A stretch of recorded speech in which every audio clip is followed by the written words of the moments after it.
Start कर लेते हैं। सेक्शन 12 पढ़ी थी कल। सेक्शन 12 में सबसेक्शन फर्स्ट की ग्राउंड्स देख लिए थे हमने ना। सेक्शन 12 में हमने ये देखे थे कि किन आधारों पर टेनेंट को इविक्ट कराया जा सकता है। अधिधारी की बेदखली पर निर्बंधन सेक्शन 12 हम पढ़ रहे थे, जिसमें हमने आधार देखे थे कि किन आधारों पर मकान मालिक जो है वो किराएदार को बेदखल करने के लिए वाद दायर कर सकता है। तो कौन से कोर्ट में वाद दायर कर सकता है? Civil court. Civil court. Yes, suit जो है सिविल कोर्ट में फाइल किया जाएगा। ठीक है, चलिए अब देखते हैं इसकी सबसेक्शन 2 से स्टार्ट करते हैं। स्क्रीन शेयर कर लेते हैं। मैम जैसे यहाँ पे रेंट कंट्रोल एक्ट है, उसमें ट्रिब्यूनल बना हुआ है, वैसे इस एक्ट के लिए कोई ट्रिब्यूनल नहीं है? नहीं, सिविल कोर्ट में ही इससे रिलेटेड जो है सूट फाइल होंगे। ठीक है ना? अच्छा, सिविल कोर्ट में सूट फाइल होंगे और बाकी की जो प्रोसीडिंग है वो रेंट कंट्रोलिंग अथॉरिटी, एक पद बना के रखा है जिसके लिए रेंट कंट्रोलिंग अथॉरिटी को जो है अपॉइंट किया गया है। ट्रिब्यूनल जहां तक मुझे ध्यान सेक्शन में था तो नहीं। हमारे क्या मैडम राजस्थान में रेंट कंट्रोल ट्रिब्यूनल अलग से बना रखा है, तो सिविल कोर्ट की जुरिडिक्शन नहीं रहती उसमें, ट्रिब्यूनल में जाते हैं कोई भी मैटर होता है, इश्यू होता है तो। अच्छा, नहीं, यहाँ सिविल कोर्ट ही है, नहीं ट्रिब्यूनल नहीं है। ठीक है, ओके मैम। एमपी में सिविल कोर्ट ही जो है ये वाले मैटर देख लीजिए। अब देखिए सब सेक्शन 2 से देखना है। अब सब सेक्शन 2, 3, 4 से लेके पूरे 11 तक के जो सब सेक्शन है उनमें कुछ स्पेसिफिक ग्राउंड्स जो हमने पढ़े हैं ऊपर, अभी ए से लेके पी तक के जो अलग अलग ग्राउंड्स पढ़े हैं, तो उन ग्राउंड्स का डिस्कशन, थोड़ा सा डिस्क्रिप्शन टाइप का दिया है कि कौन सी कंडीशन में क्या और एक्स्ट्रा कंडीशन जुड़ेंगी या क्या चीज होगी, तो कब उसका प्रभाव क्या होगा, इफेक्ट बताया हुआ है और कंडीशन बताई गई है एडिशनल। ठीक है, देखते हैं सबसेक्शन 2। सबसेक्शन 2 में क्या लिखा हुआ है? No order for the eviction of tenant in any proceeding under subsection 1 shall be binding on any subtenant referred to in section 15 who has given notice of his subtenancy to the landlord under the provisions of this section, unless the subtenant is made a party to the proceeding and the order for eviction is made binding on him। क्या कह रही है उपधारा 2? उपधारा 2 में ये कहा गया है कि किसी अभिधारी, उपधारा 1 के अधीन की किसी कार्यवाही में अभिधारी की बेदखली के लिए, अभिधारी की बेदखली के लिए कोई आदेश धारा 15 में निर्दिष्ट किए गए किसी उप अभिधारी पर जिसने की अपनी उप अभिधृति की सूचना भूस्वामी को उस धारा के उपबंधों के अधीन दे दी हो। मतलब अभी हम आगे एक सेक्शन 15 पढ़ेंगे।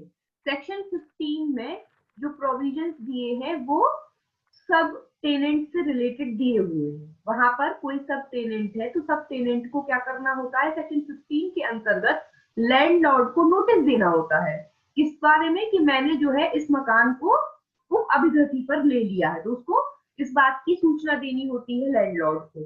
तो यदि किसी उप अभिधृति ने या सब टेनेंट ने सेक्शन 15 के अंतर्गत अपनी ऐसी सब टेनेंसी की सूचना दे दी है, तब तक आबद्ध कर नहीं होगा जब तक कि उस उप अभिधारी को उस कार्यवाही का पक्षकार न बनाया जाए और बेदखली का आदेश उस पर आबद्ध कर न बनाया जाए।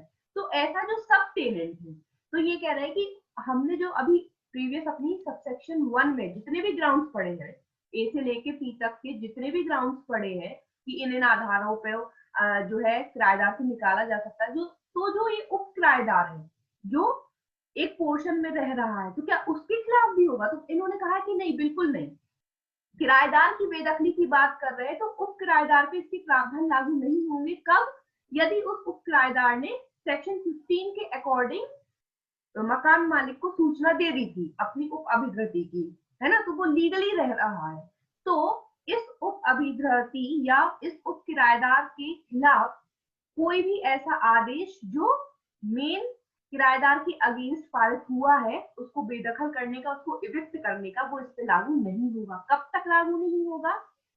जब तक उसको पक्षकार न बनाया गया हो, या तो उसको पार्टी टू सूट बनाया जाए, और जो ऐसा एविक्शन का ऑर्डर है, जो ऐसा बेदखली का आदेश है, उस पर भी आबद्ध कर कोर्ट के द्वारा जब तक ना किया गया हो, तब तक इस सब टेनेंट पे कोई इफेक्ट नहीं पड़ेगा, टेनेंट के एविक्शन ऑर्डर का। ठीक है ना?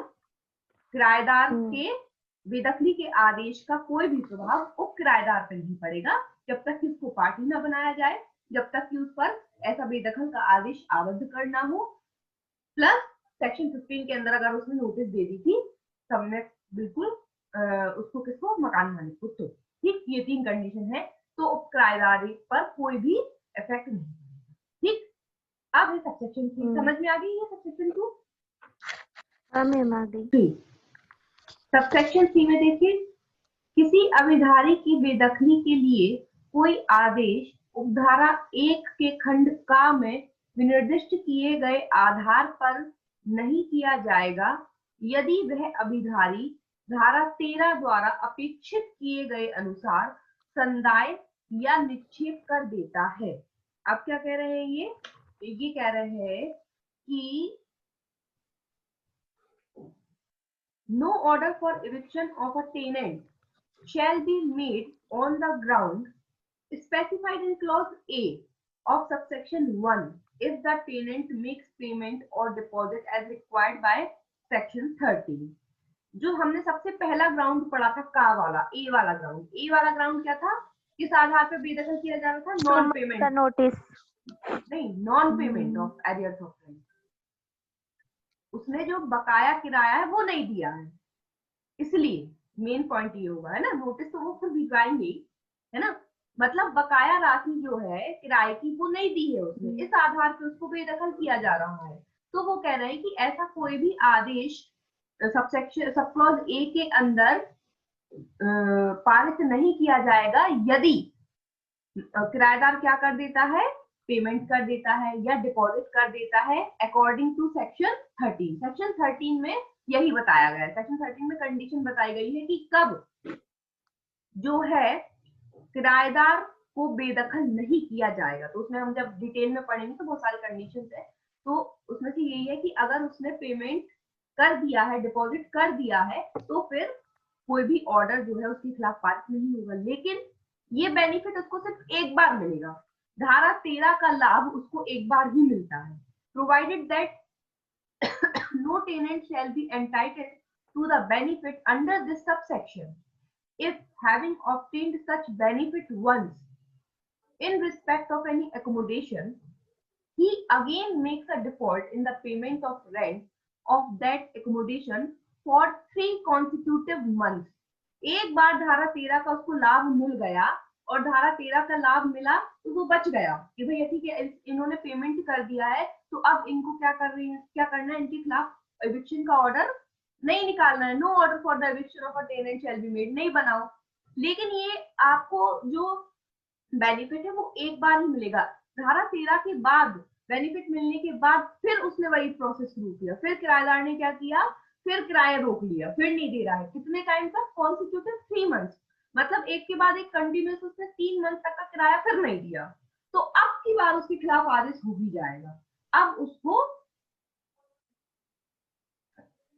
फायदा नहीं मिल पाएगा, परंतु कोई भी अभिधारी इस उपधारा के अधीन फायदा पाने का हकदार नहीं होगा यदि ऐसा फायदा किसी स्थान के संबंध में एक बार प्राप्त कर लेने के पश्चात वह उस स्थान के भाड़े का संदाय करने में क्रमवर्ती 3 मास तक पुनः व्यतिक्रम करता है। तो अब एक बार बेनिफिट मिल गया, बच गया, इसने किराया नहीं दिया था 6 महीने का, उसने फिर बाद में जो है उसको नोटिस जब भिजवाया 2 महीने का, 2 महीने की नोटिस के बाद उसने पेमेंट कर दिया, तो भैया उन्होंने कहा कि धारा 13 के अंदर उन्होंने एक ग्राउंड दे के रखा कि अगर भाई पेमेंट कर दे रहा है तो मत करो कोई भी ऑर्डर, ठीक है, किराया आ गया। लेकिन इसका लाभ सिर्फ एक बार मिलेगा, ये आपको देता है, इसका फायदा आपको एक बार मिलेगा। ऐसा करने के बाद फिर से आपने कंटिन्यूस 3 मंथ तक व्यतिक्रम किया, फिर 3 मंथ का कपा के बैठ गए किराया, तो फिर उसके बाद और आदेश हो ही जाएगा एविक्शन का, नहीं भैया तुम तो मकान खाली करो, ये बार बार का थोड़ी होगा कि पहले तुम किराया रोक लो, फिर जब तुम्हें नोटिस भिजवाए फिर तुम किराया दो, है ना, परेशान करो। देखिए अब देखिए सबसेक्शन 4, सबसेक्शन 4 में क्या लिखा हुआ है, सबसेक्शन 4 में लिखा हुआ है जहां किसी भूस्वामी ने कोई स्थान अंतरण द्वारा अर्जित किया है, अब ये बात हो रही है नए लैंडलॉर्ड की, किसी का मकान था बेच दिया, तो जिसने खरीदा है मकान तो वो नया भूस्वामी हो गया।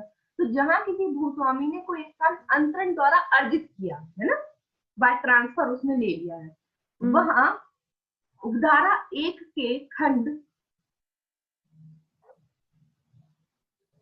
कहां से कहां तक, ई से, ई और एफ की बात हो रही है, एफ, हाँ ई और एफ वाले पॉइंट की बात हो रही है, मतलब बोनाफाइड रिक्वायरमेंट वाला पार्ट हमने कल पढ़ा था, डा और चा, कौन सा वाला, बोनाफाइड रिक्वायरमेंट, खुद के रहने के लिए और खुद के व्यवसाय करने के लिए, वो वाले पॉइंट।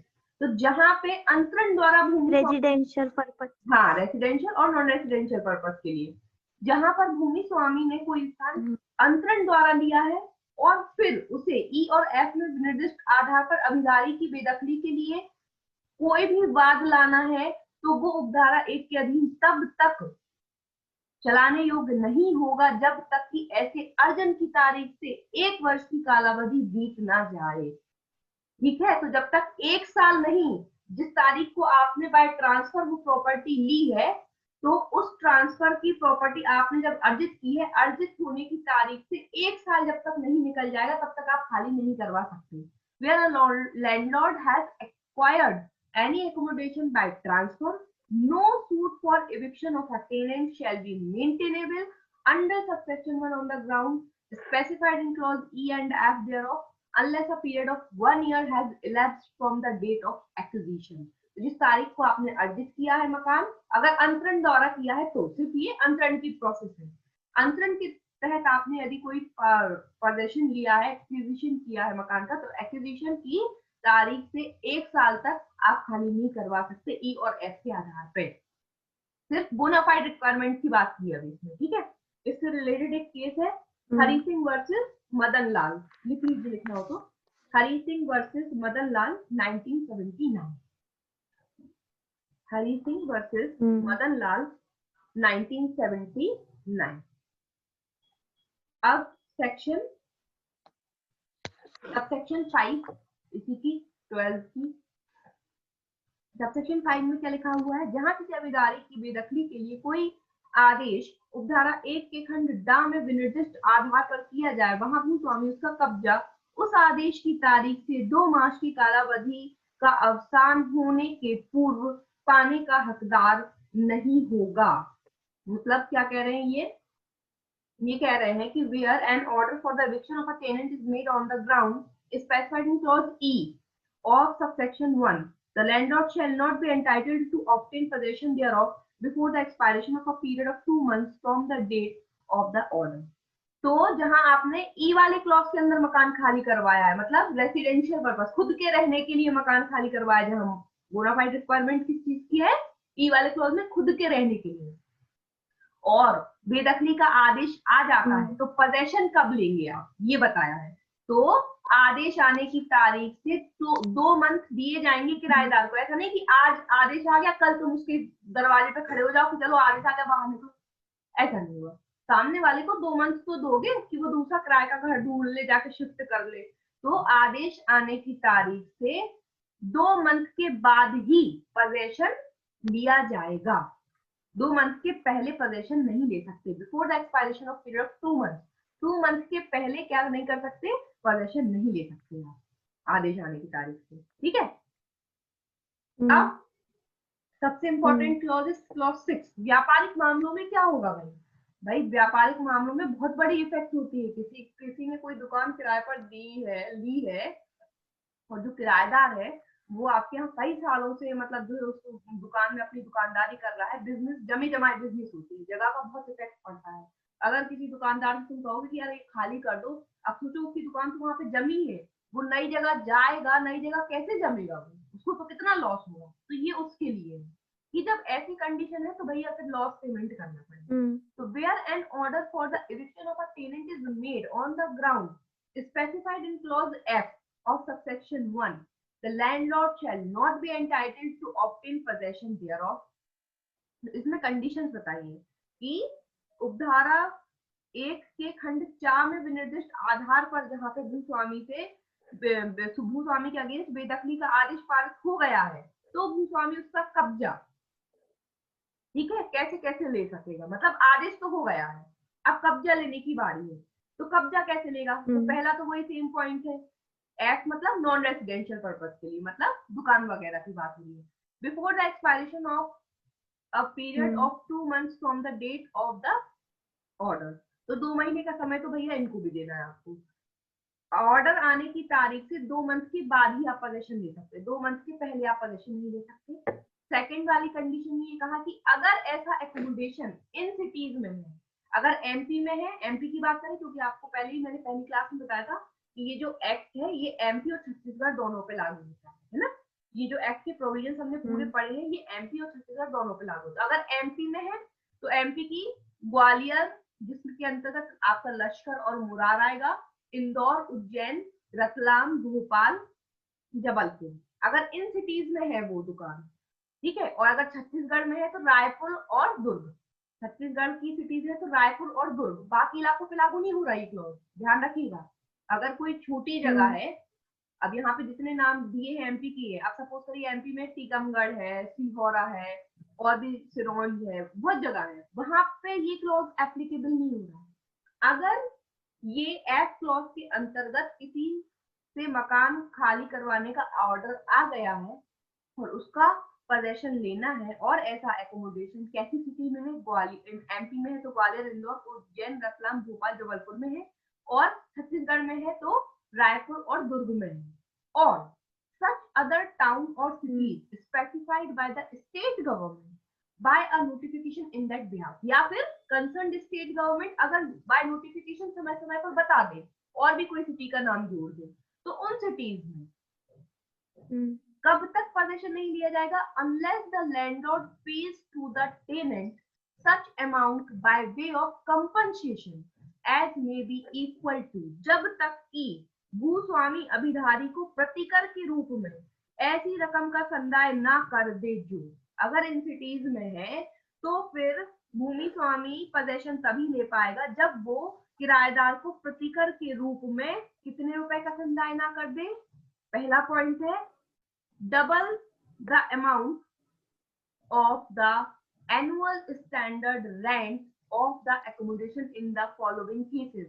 नीचे दो कंडीशंस बताई हैं, इन दो कंडीशंस की यदि बात है तो जो भी एनुअल स्टैंडर्ड रेंट है उसका डबल अमाउंट करके कंपनसेशन के तौर पे देना पड़ेगा।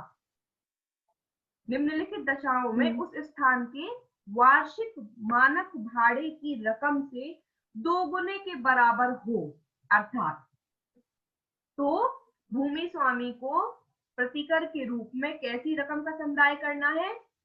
वार्षिक मानक भाड़े के 2 गुने के बराबर, इसको याद कर लेना है, ये ऑब्जेक्टिव बनेगा, वार्षिक मानक भाड़े के 2 गुने के बराबर। लेकिन ये 2 गुने के बराबर इन दो कंडीशंस में, ए और बी, का और खा में जो दो कंडीशंस बताई हैं, अगर ये है तो 2 गुना डबल। क्या है? where the accommodation has for a period of 10 years immediately preceding the date on which the landlord files a suit for possession thereof being used for business purpose or for any other purpose along with such purposes by the tenant who is being evicted, जहां की वह स्थान उस किराएदार द्वारा उसे बेदखल किया जा रहा है उस तारीख के जिसको कि मकान मालिक ने उसके कब्जे के लिए दावा फाइल करे, ठीक पूर्ववर्ती 10 वर्ष की कालावधि तक व्यापार के प्रयोजनों के लिए या ऐसे प्रयोजनों के साथ किसी अन्य प्रयोजन के लिए उपयोग में लाया है। मतलब सीधी सी बात है, किराएदार ने उस दुकान में 10 साल तक बिजनेस किया है और 10 साल के बाद अब मकान मालिक ने क्लॉज एफ के आधार पर सूट फाइल किया है, तो जिस तारीख को सूट फाइल किया है ना उस तारीख से पूर्ववर्ती 10 साल होने चाहिए। आज की डेट में मतलब ऑर्डर की तारीख से नहीं हो रहा है कि जिस दिन इविक्शन का ऑर्डर आया उस तारीख की बात नहीं हो रही है, जिस तारीख को सूट फाइल किया है लैंडलॉर्ड ने, जिस तारीख को वाद दायर किया है भूस्वामी ने, उस तारीख से, अगर उस तारीख से इमीडिएटली जस्ट पहले 10 साल तक किराएदार ने उस दुकान में व्यापार किया है, तो उसको कितना पैसा कंपनसेशन के तौर पे देना पड़ेगा, तब वो पोजीशन ले पाएगा, double the amount of annual standard rent, वार्षिक मानक भाड़े का दोगुना जब वो देगा उसके बाद ही पोजीशन मिलेगा, भले ही कोर्ट का आदेश आ चुका है ना। कोर्ट खुद ही बोलेगा कि आपको इनको डबल अमाउंट देना है कंपनसेशन का, क्योंकि ये 10 साल से यहाँ व्यापार कर रहे हैं, उसके बाद ही आप पोजीशन ले पाएंगे। ठीक, अब where during the aforesaid period, second वाला पॉइंट पढ़ना है, where during the aforesaid period of 10 years the tenant carrying on any business in the accommodation has left it, छोड़ चुका है, जो किराएदार था, जो उसमें 10 साल तक व्यापार कर रहा था, लेकिन वो व्यापार छोड़ दिया। aforesaid मतलब ऐसे ही, जिस तारीख को सूट फाइल किया है, सूट फाइल करने की तारीख से प्रीवियस 10 साल तक वो व्यापार कर रहा है, लेकिन उसने छोड़ दिया, लेकिन the tenant immediately succeeding has acquired the business of his predecessor either through transfer or inheritance, लेकिन उसकी जगह पे कोई दूसरा अभिधारी उसका सक्सीडर आ गया है, जिसने उस व्यापार को उससे बाय ट्रांसफर लिया है या फिर इनहेरिटेंस के तौर पर लिया है। क्या है, हिंदी में भी देखिए एक बार, जहां 10 वर्ष की पूर्वोक्त कालावधि के दौरान उस स्थान में कोई कारोबार करने वाले किराएदार ने उसे छोड़ दिया हो, और ठीक उत्तरवर्ती किराएदार ने अपने पूर्ववर्ती का कारोबार या तो अंतरण द्वारा या विरासत द्वारा अर्जित कर लिया हो। दादाजी का व्यापार था, बहुत वृद्ध हो गए, छोड़ दिया, लेकिन उनकी जगह पे कौन बैठने लगा, पोते बैठने लगे, बाय इनहेरिटेंस, विरासत में ही उसको वो व्यापार मिल गया। तो भी भाई विरासत में मिला है तो डिसकंटिन्यूएंस कहीं नहीं हुआ ना, उनने छोड़ा, इनके पास आ गया, या बाय ट्रांसफर किसी और ने ले लिया उनका व्यापार, तो भी अगर 10 साल माना जाएगा, वो 10 साल तो देखा ही जाएगा, तो पहले वाले ने 10 साल का समय पूरा कर लिया था, और जस्ट उसके बाद बाय ट्रांसफर और इनहेरिटेंस के थ्रू अगर कोई व्यापार किसी सक्सीडिंग ने ले लिया है, तो उसको मिल जाएगा ये अमाउंट।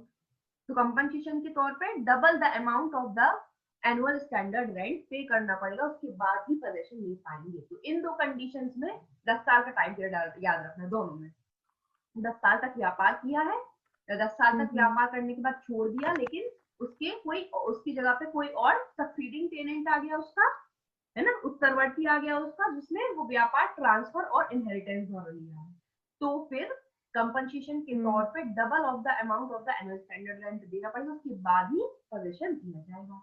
सेकंड, इसी के नीचे छोटा सा क्लॉज दिया है, अदर केसेस में, इसके अलावा, मतलब ये जो दो कंडीशंस बताएंगे, इसके अलावा यदि कोई अदर केस है, तो फिर only the amount of the annual standard rent in other case, अन्य दशाओं में वार्षिक मानक भाड़े की रकम के बराबर, फिर आपको दोगुना नहीं देना है, मतलब 10 साल का टाइम पीरियड नहीं है, 10 साल से कम का होगा, है ना, यहाँ पे 10 साल दिया है, अगर 10 साल से ऊपर होगा तब तो यही चलेगा, अगर 10 साल से कम का टाइम पीरियड है, या ऐसा कोई मैटर नहीं है कि इनहेरिटेंस या ट्रांसफर द्वारा मिला है, या जो भी अदर कंडीशन है, और फिर खाली करवा रहे हैं, तो फिर जितना स्टैंडर्ड मानक आपका वार्षिक मानक भाड़ा है, उतना ही अमाउंट आपको कंपनसेशन के तौर पे देना पड़ेगा, उसके बाद ही पोजीशन मिलेगा।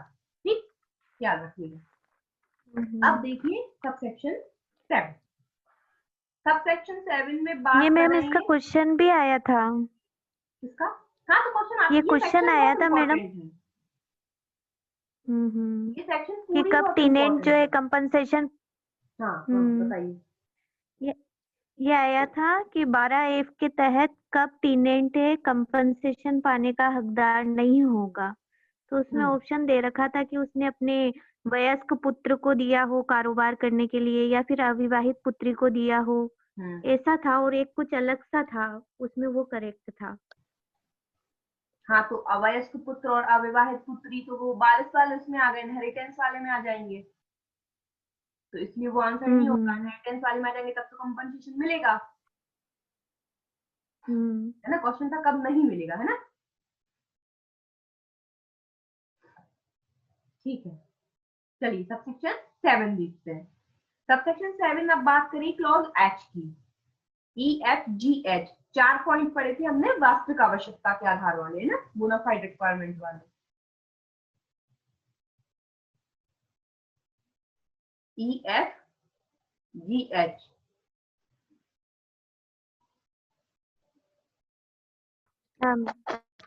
सबसेक्शन 7 में है कि no order for the eviction of a tenant shall be made on the ground specified in clause H of subsection 1 unless the court is satisfied that the purpose proposed that the proposed reconstruction will not radically alter the purpose for which the accommodation was let, पहली condition, or that radical alteration is in the public interest, second condition, and that the plans and estimates of such reconstruction have been properly prepared and that necessary funds for the purpose are available with the landlord।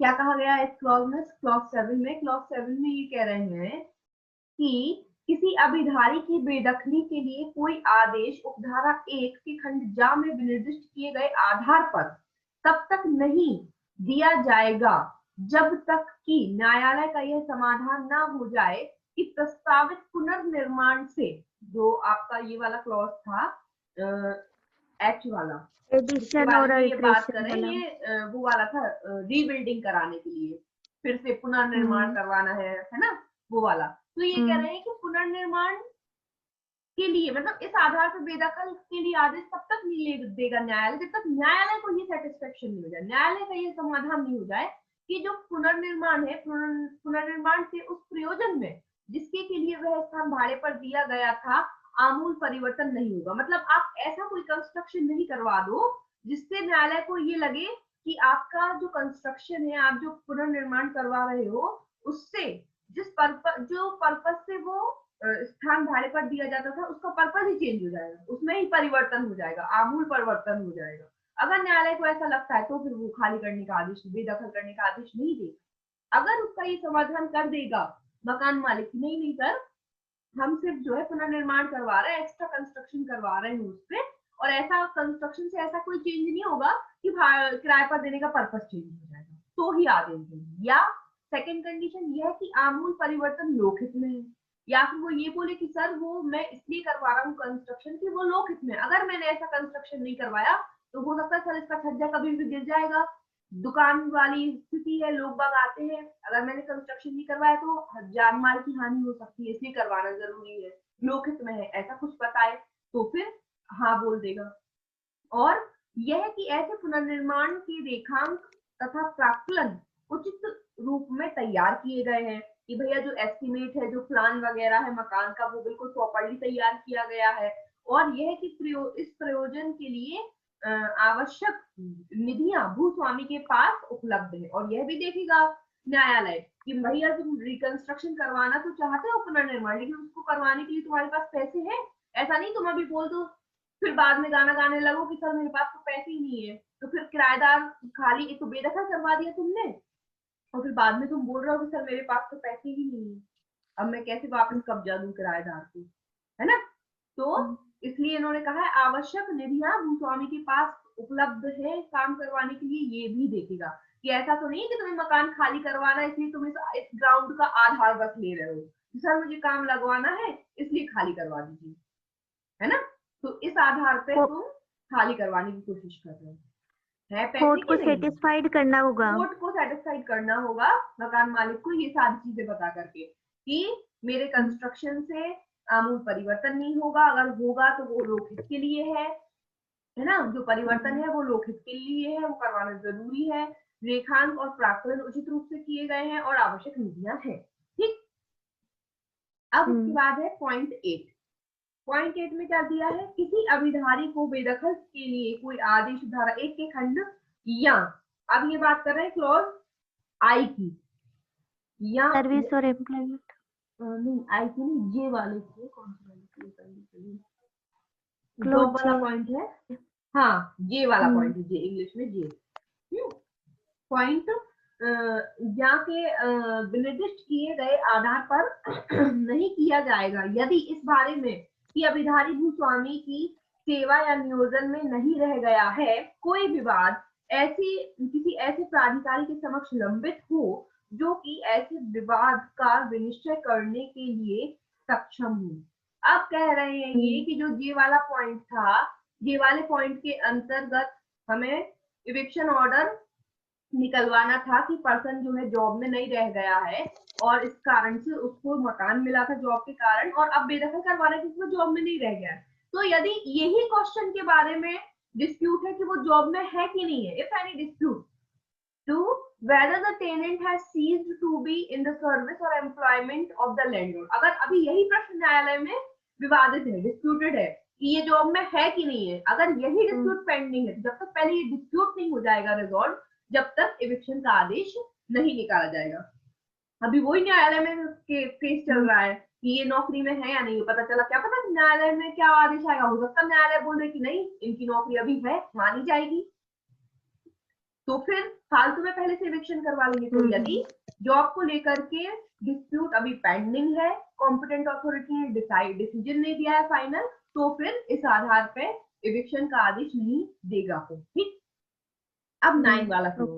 No order for the eviction of a tenant shall be made on the ground specified in clause K of subsection 1 if the tenant within such time as may be specified in this behalf by the court carries out repairs to the damage caused to the satisfaction of the court or pays to the landlord such amount by way of compensation as the court may direct।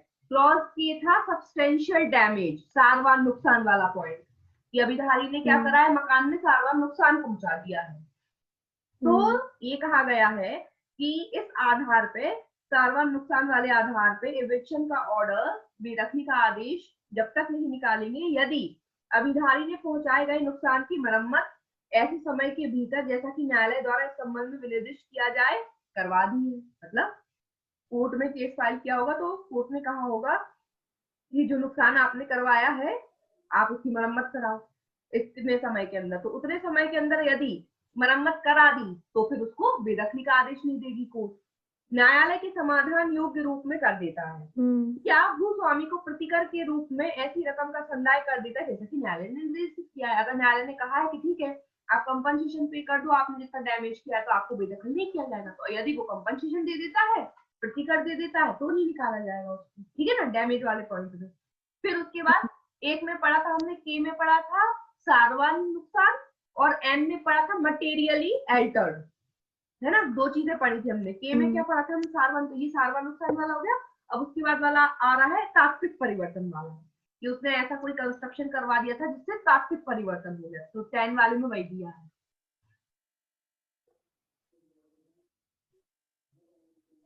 ये देखिए, no order for the eviction of a tenant shall be made on the ground specified in clause M, M से क्या था, materially altered, ऐसे याद किया था हमने ना, M for materially altered of subsection 1 if the tenant which within such time as may be specified in this behalf by the court restores the accommodation to its original condition or pays to the landlord such amount by way of compensation as it may direct। वही same provision है इसमें भी, 10 में भी, क्या कि किसी अभिधारी की बेदखली के लिए कोई आदेश उपधारा 1 के खंड डा में निर्दिष्ट किए गए आधार पर नहीं किया जाएगा यदि अभिधारी ऐसे समय के भीतर जैसा कि न्यायालय द्वारा इस संबंध में निर्दिष्ट किया जाए उस स्थान को उसकी मूल दशा में प्रत्यावर्तित कर देता है। उसने ऐसा कंस्ट्रक्शन कराया था जिससे क्या हुआ था, परिवर्तन हो गया था उसमें। कैसा परिवर्तन हो गया था, क्या वर्ड है हिंदी में, तात्विक, मकान में तात्विक परिवर्तन हो गया था। तो जो किराएदार है वो क्या करे, वापस उसको पुनः पहले वाली स्थिति में ला दे अगर मकान को, ठीक है। तो यदि न्यायालय ने उससे कहा है कि आप पहले वाली स्थिति में ला दीजिए, तो यदि अभिधारी ने ऐसे समय के भीतर, न्यायालय ने उसमें टाइम पीरियड दिया था कि वापस उस स्थान को वैसे कर दो जैसा था, तो यदि या तो प्रत्यावर्तित कर दे, वापस उसी स्थिति में ला दे, या नहीं ला सकता, सपोज करो ऐसा कंस्ट्रक्शन करवाया कि अब नहीं वापस उस कंडीशन में आ सकता वो मकान, तो फिर उसको कंपनसेशन दे। तो जितना न्यायालय कंपनसेशन बताएगी, अगर यदि प्रतिकर दे देता है, कंपनसेशन दे देता है, तो फिर बेदखली का आदेश नहीं दिया जाएगा। ठीक, फिर है 11th वाला पॉइंट, ओ वाले पॉइंट के लिए। ओ से क्या पढ़ा था हमने, और कब्जा ले लिया, ओ फॉर और कब्जा ले लिया, है ना। तो ओ में ये था कि इसमें हाँ मतलब जो भाग किराए के लिए तुम्हें दिया था वो तो तुम लिए ही हो, और भी कब्जा ले लिया, मतलब जो पोर्शन तुम्हें किराए पर नहीं दिया गया था तुमने उस पोर्शन को भी अपने कब्जे में ले लिया। तो अब इस आधार पर भी बेदखल नहीं किया जाएगा, कोर्ट के द्वारा बेदखली का आदेश नहीं किया जाएगा यदि अभिधारी ऐसे समय के भीतर, जैसा कि न्यायालय द्वारा इस संबंध में निर्दिष्ट किया जाए, उस स्थान के उस भाग या उन भागों को जो कि उसे भाड़े पर नहीं दिए गए हैं खाली कर देता है, और भूस्वामी को प्रतिकर के रूप में ऐसी रकम का संदाय कर देता है जैसा कि न्यायालय निर्देशित करे। तो जो तुमने एक्स्ट्रा पोजेशन ले लिया था वो या तो तुम क्या कर दो, वापस कर दो, खाली कर दो। तो अगर खाली कर दोगे मतलब कोर्ट डायरेक्ट करेगा। कोर्ट ने क्या है स्पेसिफाइड इन, देखिए, no order for the eviction of a tenant shall be made on the ground specified in clause O of subsection 1 if the tenant within such time, ऐसे समय के भीतर जो कोर्ट ने स्पेसिफाइड किया है ना, vacate the portion or portions of accommodation not let to him, जो उसको किराए पर नहीं दिए गए थे, जिसका उसने पोजेशन ले लिया था, उनको खाली कर दे, वैकेट मतलब खाली कर दे, and pays to the landlord such amount by way of compensation as may be directed, और उतना पैसा कंपनसेशन के तौर पर, प्रतिकर के तौर पर दे दे जितना न्यायालय ने बोला है, तो उसको बेदखली का आदेश नहीं दिया जाएगा। ये हो गई हमारी section 12 of MP accommodation act 1961 और छत्तीसगढ़ एकोमोडेशन एक्ट 1961। छत्तीसगढ़ में अब रेंट कंट्रोल एक्ट 2011 आ गया है, तो अब वहां पे रेंट कंट्रोल एक्ट 2011 पढ़ा जाने लगा है। ठीक है, ओके। अब पढ़ेंगे कल 13 से। हाँ, टाइम का पता नहीं चलता आपके साथ।